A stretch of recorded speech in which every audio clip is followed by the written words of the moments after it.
here in the glass room where it all began. The inspiration for the YouTube channel all came from the glass room and responses to it. This was not anything other than a little roof and some posts. And I'm not a builder, but I did build all of this myself. So really proud to create essentially what is an extra room, which I'm thrilled to have because I've got my special granny rocker chair. I've got this big thing here that comes up and I can kick back and I could even go to sleep here. So it's a very, very special space. Oh, Frankie, well, sit down. Get yourself comfortable. Just sit. Oh, you're not even allowed up here. I just love being here. It's like another world. It's the light comes, you're basking in light. The clouds come and go. And there's just, it's constantly changing. When I come in the morning, it's quite cold and green, and during the day, it just gets increasingly warmer. The amber colors just glow, and you get beautiful sunsets through it too. It's an ever-changing array. It's probably like looking at the tide if you live by the sea. I didn't decide to do this. It was a wonderful experiment. I've never seen another glass wall like this. Okay, Frankie, you're going to have to get off at this point. Thank you. Whee! I'm thrilled. I've got this special work of art from household objects that are very ordinary that now are extraordinary. They're bigger than themselves. When they've all joined together, they become special. And I do love people's reaction. They can walk through the house and then very seldom do they get to the wall and not exclaim something like, wow. I've had other friends say to me, why did you put the glass in the way of a lovely view? And I think, well, wow, the view's still out there. I can walk outside and I can see the view anytime. I mean, that's a bit of a silly comment. You can see little bits of the view. So it's not to hide anything, but if you did have some really horrible neighbors with a really ugly backyard, you know, go for it. What a great way to create your own aesthetic rather than look at their backyard. The best part of the glass room I like is when I'm really tired and I can hardly move and I'm really just knackered and can't be bothered doing anything. And I sit down and I close my eyes. You can almost still see it. It sort of permeates the closed eye look. You're still bathed in this little thing of color where it's just making you feel very at peace. And I think some of that's because the colors are from nature. You know, you can hear the birds come in, you can see the leaves, you can, you know, all the beautifulness of life is all there, and it's all just creeping through the glass in waves. Some people have said to me, God, I'd hate to have to clean it, but I take great pleasure. It's only about twice a year. I enjoy it, I remember it, I think about the things you can hardly see inside of it. It's a joy to clean. It's a joy to clean because I've made it, and I remember the things I put in, and it gives me a bit of a giggle. We've got these little children stuck in these bottles here. Got to have one of those, and it's a joy to clean. It just makes me reminisce about doing it. I still can't believe I've done it, because why would you? I couldn't really imagine what this was going to look like. But the obvious reference material out there is the glass bottled walls. So many variations of glass bottled walls, and I loved all of them. The fact that you can have beaming out of the blackness of a solid, whether it's mud, earth or straw bale or whatever you're using, and you've got these bits of coloured light just popping through. My first idea of having this glass wall was it was going to be all clear. I was very much wanting clear glass with a very, very black hard line around the clear glass. I did find something on the iPad, and it was a glass maker that obviously blew his own glass, and he made these tall, they were like domes with incredibly filigreed, almost like wine stems at the bottom, and then they had twirly bits and knobs on the top, and he put stuff inside of them, and I thought, what an amazing, cool idea that was. So this was what I was trying to emulate with the very average household glass objects that I happened to have in the shed left over from the antique shop that nobody wanted. I'm raking through them and I find a fair bit of what would be, I would say, anything from 30s, 50s, 60s, amber and green. Some people call it depression glass from the depression years, but there was this sort of look coming through, and it's a very earthy look, very natural, and there was a lot of it. So I decided, oh, we're going to go green, amber and white. So that was a decision made by looking at what I had. I have been through a lot of op shops in my life, and a lot of these things would really be purchased for $1 to $3. So it is available to anyone. When I started these glass panels, I was working hard, I was doing commissions, I was away from home a lot. I really can't even tell you how long it took, but it probably took 2 years in between working quite hard. And I was always trying to push this project ahead just so I could get the glass off the floor, commit it up here and get it safe. And so there was the urge to get the glass in place. And I do remember my final thought when I finally glued everything in place was that I was never going to touch glass again. But like childbirth, that sort of waned a bit.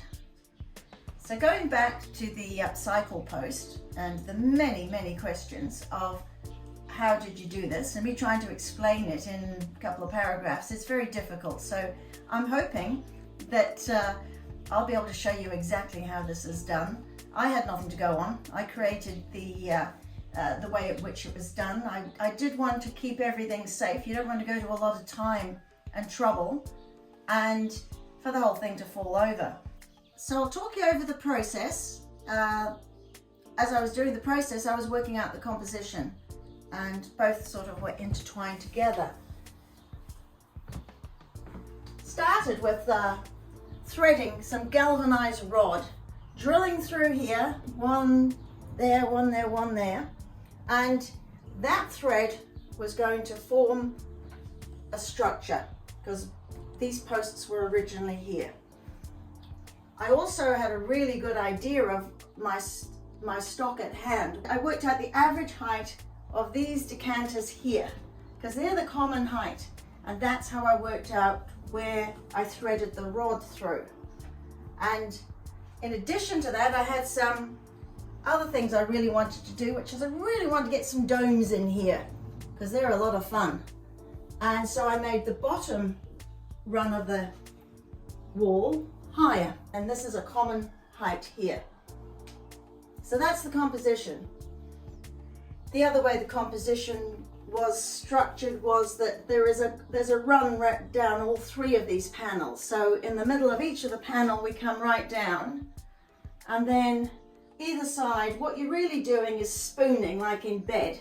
So you're going to have one coming in where it's bigger and wider, and everything's going to go like that. So that's basically how it's going to be. Then any sort of gaps are going to be filled with the circles or the big marbles, or these are salts here. Love old salts.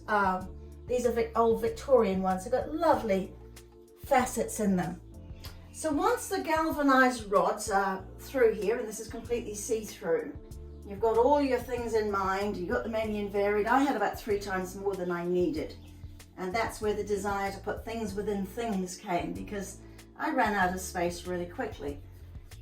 So it's nice to start with more than you need. So after organizing and creating how you want it to look, it was quite easy on the first run. You start at the bottom, with gravity being what it is. So started with the heavy things. Didn't matter how thick these bases were, because I've got a nice heavy travertine shelf to start with. That was my mother's favorite. She used to do these amazing desserts, and trifles were her thing in that bowl. This was my father's clock from Africa in the 60s that no longer worked, but it's nice to put special things in. So we stood this nicely on top. I actually glued them in place on here so they wouldn't shift. So initially glued these pieces all on, just for my own convenience more than anything at this point. And then we would glue the object to the object, and I'll show you how I did that. And then I've got this top bit here which is all going to end. So I'm going to get my first shelf completely glued. And this was easy because this was sitting on a shelf. It wasn't as easy the next rungs up, but this was very simple. Just glue, glue, glue. And once we got to here, we've got a rod here. So you're going to come to a natural ending. Whilst I was waiting to cement in here, I would use both wire and gaffer tape. So the wire was stainless steel wire, and you will see wire on a lot of the objects. You can see the wire. I left it in place, and a lot of them are wired. You'll find a lot of wire in there, and that secured them onto the galvanized rod. If there were small bits like this piece here, I use the gaffer tape, the good old material gaffer tape, the cloth one, and I just hook the gaffer tape over, secure it with the gaffer tape, and it's wired. So you still have a lot of flimsiness, but they're not going to go anywhere. They could swing in the wind, but go nowhere. Before I went too high, the thing to do is to start cementing the objects in. With the cement, I used any cement adhesive used for exterior, so it's usually, I buy it in a big sack. You get various qualities. You can go from about $30 to $120, depending on what tensile strength you want. I could only buy grey, couldn't buy black cement adhesive, so I'll show you what I used. A lot of black oxide powder, and got a really pitch perfect dark black cement adhesive that they didn't sell in this country. So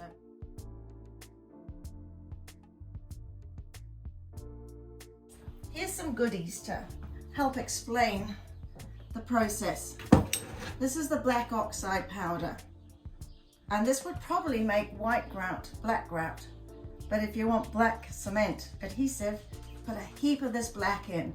It's not expensive, you can use as much as you want, and that's how you get it so black. So the duct tape, I use this gaffer tape. It's the cloth one, it's the best one. It stayed outside in the weather and got wet for weeks, and it didn't matter.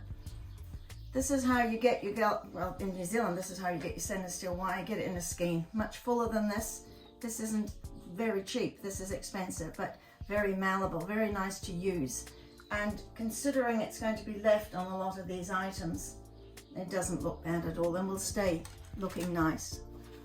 If I was to have placed, and I had a lot of bits and pieces that were like glass inserts or bits like this, see the residue of the gaffer tape there, but I would gaffer tape them. You could make them into a triangle, whatever shape. So it's really what gaps you had between objects, because it's really quite nice to be able to see through some of this. You can see what's beyond. It's a bit tantalizing, and sometimes it's a bit got that childlike wonder where it's quite confusing to see. Sometimes you look through some of this, it's upside down, and you wonder how that happens. Some of the balls do that. I like it when glass is so wibbly wobbly that it's thicker, and then it distorts the view. So it's again just thinking of it from a child's perspective, and I do like to do that. I would say if you've got an old medicine bottle and it's got some gunk in, leave the gunk. It adds interest. So try not to get too perfect. I'll show you how I glue the objects together. So this is making 3 things into something you could put anywhere into the wall. So you've got a glass, you've got another broken stem. So these became very handy, having the simplicity of being able to top things. A lot of broken wine bottles, wine glasses I mean. You just get one of those, and then find one that's bigger than this or something that's smaller than that. You top it. Very simple. Use this araldite. This one is the clear, or they call it ultra clear. Araldite comes probably in 10 different ways. The ultra clear is great. It doesn't yellow, and it doesn't go cloudy like a lot of the glues that say they're clear are not clear after a couple of years. The idea here is if you haven't got 2 things come together, nowadays I would be putting a lot of things within things just to make them interesting. and this one would certainly catch the light with that lovely crystal inside. Now when you glue the bases together, well, the base of the bowl, put two bowls together, I was very careful because you're trying to avoid any condensation in the winter months. So you don't want the water to condense in there, otherwise it'll have droplets of water forever. So I used to do it about 3 times. I used to glue it together, put it together, and I used to get a toothpick and just do another line and then a line again. I would make sure that they were sealed. This is your bottle. You need 2 of those. Doesn't have to be perfect, but you do need some sort of saw. Nothing else requires a saw, but if you want to use a few wine bottles, do them together. I didn't bother gluing them together. I just took half a strip of gaffer tape and put them together, because bottles are a beautiful color and they're easily available. When it comes to the tiny gaps, we just got things like stoppers and treasure stones, bits of glass, random bits of glass, and big bits of glass. Wanting to use a random bottle like this one, this is actually a glass hat pin, but a random bottle everything needs to be sealed, and it needs to be sealed well. But it is that simple. Simple as a treasure stone. If you want a bit more space and you're after a bit of color, you get a marble. And if you've got a lot of things, just fill it with little things. I don't even know what this is, but it looks like it's broken off there, but that never got used, but it's got a nice bit of gold on it. These are interesting. These are your glass tea lights. Again, $2 shops, op shops, $1 each. Lots of things available, lots of things very cheap. Financially, it's not a huge outlay at all. It's a lot of fun gathering. You do have to stay calm when you're doing it. They do have a tendency to want to tilt or swing on their wire, and you're trying to get them level. But that's why you have to go horizontally and very slowly up. You'll capture them all, you'll capture them well, but you can't get carried away and want to do too much at once. A lot of the objects do make you want to go and touch them, because some of them are lacy and some of them you recognize from childhood, and some of them have great memories. It's like they've been reborn. Even your common bottle, that was the one that used to have the Spanish or Portuguese wine in with the raffia around it, just ripped off the raffia. But there's certain pictures of colour. So I think it's about colour, considering I only wanted to use clear glass initially. I'm so glad I didn't. So very glad. You know, we've got the everyday jelly molds here, 2 jelly molds, both different, put together. Got some more jelly molds somewhere else. Here we go. I mean, kids have had jelly out of them for years, and they've been a lot of fun. So there's a lot of good memories. So I think it emanates happiness. I must tell you a funny story about this rat here. He is obviously a mummified rat. He's been in the shed for years, but before I found him in the shed, I was doing this, and I had this hip flask. It was a regular hip flask. It had a metal base. I took the metal base off, wanted to use it, put a marble as a stopper, and I cut the bottle in half, and I popped the rat into the bottle, glued it back into place, and then cemented it in. So there's the rat caught within the bottle. In walks my vet. He's come for a house visit. I don't usually get him to come inside, but I tell him to sit down for a minute in the glass room. He pointed to the rat, and I said, yeah, that was a baby rat. Caught this really young rat, and I stuffed him in the hip flask and put a little cork in there, and I used to feed him till he got to be a big rat, and then he died one day, and that's the rat in the bottle. And he looked at me like I was completely bonkers, and I kept serious for a while, and then I thought, God, he believed me, believed I brought a little rat up into a... Anyway, I did tell him, but I completely got him on that one. This is quite rare. This is from the Antarctic. This is an actual spider crab, and they go for toothfish way down towards the South Pole, and a lot of those beasties down there don't even have blood going through them. It's more like antifreeze. But you can put your treasures in. Children love it. It's really nice to think you can't get them out. This is very rare. This is a sample of a old soda siphon. It's green. I'm sure a bottle collector would be very annoyed that that's now in the dome, because you can't get it out and you can't buy it from me. So it's all It's all sort of fun. Once it's in there, yeah, it's lasts forever. I am so pleased I did do this project. I'm so pleased that it very organically evolved, because I had no idea when I was doing this that I was doing it. The advice I would have if you are wanting to do your own glass wall or glass panels would be to have a place to enjoy it, to put a lot into it, to make it very special. You don't need any experience at all. Just stay calm and enjoy the process, and I would say go slowly. So there we have it. I hope I've demystified the glass room. I'm sure, oh Frankie, I am sure you've got more questions though, ones I haven't thought about or ones that I haven't made simple enough to explain. It is very complicated. I've had a lot of people ask the same question over and over, and I'm very happy to answer those questions.